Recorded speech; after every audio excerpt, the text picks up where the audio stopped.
Mythbusters 101. This episode will be about inclined planes.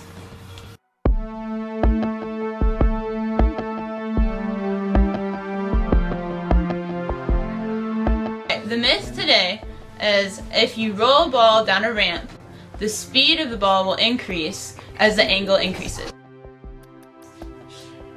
In order to better understand this myth, we consulted the work of Galileo. Galileo, the father of modern physics, began his studies of motion hundreds of years ago when he was a mathematics professor at Pisa. It was there that he experimented with falling objects of different weights, and later went on to rolling objects down inclined planes during his teaching at the University of Padua. It was said that he rolled bronze balls down inclined planes in 1,000 different ways to formulate the rate of acceleration in free fall. Although Galileo was known for his astronomical studies and his defense of Copernicus, his most important contribution was the application of math to the study of motion. Galileo stated that philosophy was written in the book of the universe, and that book was written in the language of mathematics, which is geometric figures. In order to understand the universe, therefore, you must be able to understand the language of math. Earlier philosophers such as Aristotle focused on why things moved the way they did. Galileo focused on how. Galileo used painstaking measurements and observations via time, distance, and acceleration to describe how objects move. World's got the nerve to insist it won't trade for a better one. Can you believe this world's yelling out in the dark? It wants to be left alone. Can you believe this world never would have had a chance without skipping blood? Can you believe this world lacks a... Hi, I'm Ryan Jinks. Hi, I'm Alex Clement. Don't try any of this you're about to see at home. Ever. Okay, so our myth here basically says that the steeper the angle on a ramp, the faster the ball is going to be at the bottom. So our myth is that if we have a ramp like this, we roll a ball down this, then the speed using... The speed is the meter distance over time. Okay, that speed should be the same as long as this height stays the same no matter what angle you go at. So it could be this angle, or even this angle. Nothing should, the speed should stay approximately the same throughout.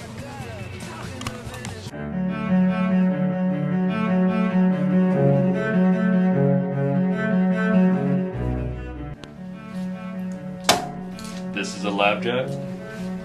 And this is our ramp. A piece of soccer bench.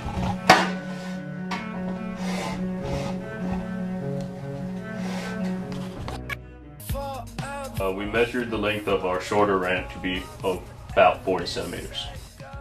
Using this large protractor, we found this angle of the ramp to be approximately 10 degrees. These next trials will be with the shorter ramp.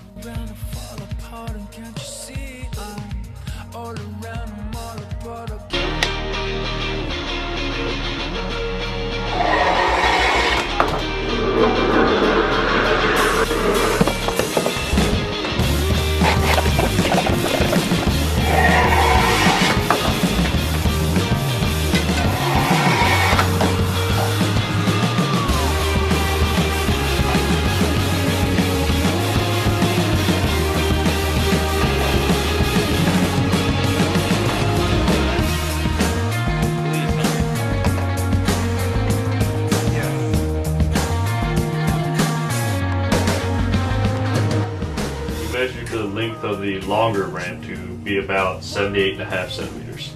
Go for it. We measured the angle formed by the longer ramp to be approximately 7 degrees. These are the trials with the longer ramp.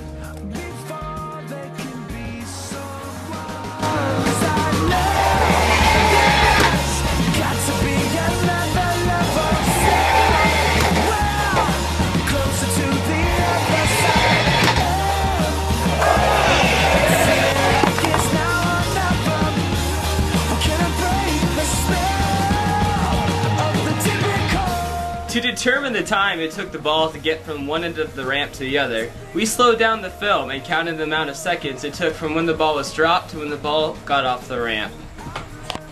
After running 3 trials with a short ramp, we noticed that every single trial had the same exact time of 1.1 seconds. The longer ramp clocked in at 1.2 seconds every time. Before they can be someone, 'cause I know there's got to be another level somewhere closer to the other side. And I'm feeling Galileo knew that distance over time equals speed, and we know that for our first ramp trial, the speed of the ball from the start of the ramp to the end of the ramp was 1.1 seconds. The distance of that ramp was about 40 centimeters. Our second ramp length was 78.5 centimeters, with the ball rolling time of about 1.2 seconds. Distance over time equals speed, and for trial 1, we knew that our ramp length was 40 centimeters, but we also measured the time to be about 1.1 seconds from start to finish for each trial for our first ramp length. Trial 2. We had a ramp length of about 78.5 centimeters and a time of 1.2 seconds for each time we ran that trial. Now when we put the distance over the time, we have 40 over 1.1 and 78.5 over 1.2. So 40 divided by 1.1 is about 36.4, and that is centimeters per second, and 78.5 is about 65.4 centimeters per second. And as you can see, this distance is almost half of this distance, so the time is so close together. The angle created by the distance doesn't really play a part in the speed of the ball rolling from the top to the bottom. So in this case, our myth was busted. Galileo was investigating gravitational attraction of objects. He didn't really know how to quantify acceleration, okay? How velocity changes. And so he was simply trying to study acceleration in a kind of a non-mathematical way, taking lots of data. And so he thought, well, probably the height is what matters on a ramp, not the steepness of the ramp. And so I'm sure he was testing the same thing. If you release objects from the same height, even though the ramp is a different steepness, his hypothesis was they would reach the ground. Something had to be the same. It wasn't the same time, but they did have the same speed, he found. And of course, his measures of speed were fairly crude because he didn't have a really accurate timekeeper. He used heartbeats, I think, for times. So he's investigating how things fall in the gravitational field, basically. all my secrets away. This time, don't need another perfect line. Don't care if critics ever jump in line. I'm gonna give all my secrets away. My God, amazing how we got this far. 22, so okay. 1 meter, so 90 and 20.